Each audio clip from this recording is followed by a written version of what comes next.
صرف جان پر تھوڑا سا خطرہ آیا، ایکسیڈنٹ ہوا نہیں لیکن ہوتے ہوتے بچ گئے، فوراً اللہ کا خوف آتا ہے، فوراً اللہ کا ڈر آتا ہے، یا اللہ تمہیں بچا۔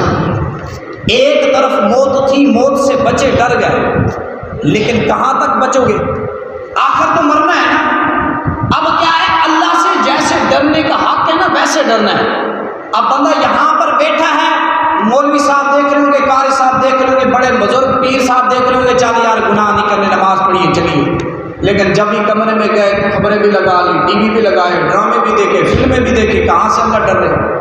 اللہ سے یہ ڈرنا نہیں، اللہ سے ڈرنا یہ ہے کسی بھی کونے میں ہو، کسی بھی جگہ پہ ہو، چاہے مسجد میں ہو، چاہے بازار میں ہو، چاہے گھر میں ہو، جہاں پر بھی ہو، ہر وقت گناہ سے بچتے رہنا ہے، اللہ کا خوف اپنے اوپر طاری رکھنا ہے۔